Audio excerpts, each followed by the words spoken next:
Kommentáljam? Hát úgyis alágyomjuk, ha van, és rögzítünk rá a mikrofont, leveszem a hangot. Milyen BD? Jó, a faszomat keresek itt be, ez meg.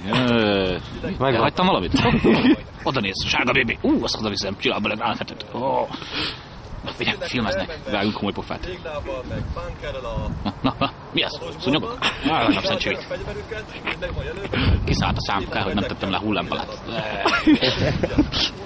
Jó van, most már itt eligazításunk, gyerek, hagyjad már a hülyeségedet, bázd meg, menjünk már, csináljuk. Ott vannak, látom, hát jó van. Vicces volt, csinálok egy műmosolyt. Nézd meg, mert videóznak. Mákos tészta volt vacsorára.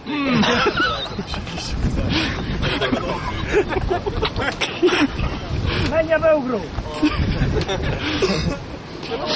Mit énekelt azért valac? Szóval utánozni, hogy szét. Kodiákot bápolják hátul!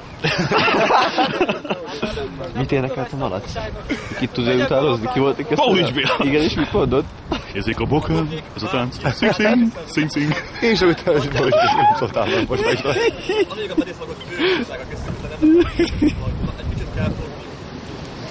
És valaki más szinkronizál. Kit? Izét? TJ Hooker? Toncsát.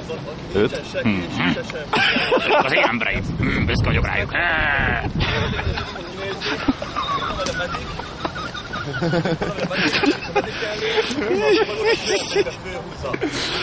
Az az igazság, hogy talán a tükör előtt jobban néztem ki. Karbafont kézzel, kicsit tekintélyesebbek parancsolók. Kiásó! Azaz, igen, le fogják őket lőni, nem mocskos civileket, hogy legyenek az összeg, pázd meg.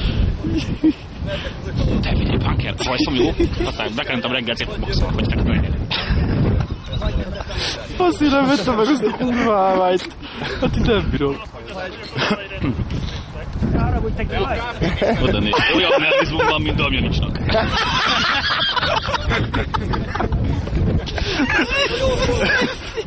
Be, most punker. Ide jöttem erre a túl pályára. Itt a kutyaszart? Jó, hogy nem ettem belőle. Na, szóval nézzük körbe. Arra. Nem arra. Az a farkam. Ez egy nyújtom. Ezeket a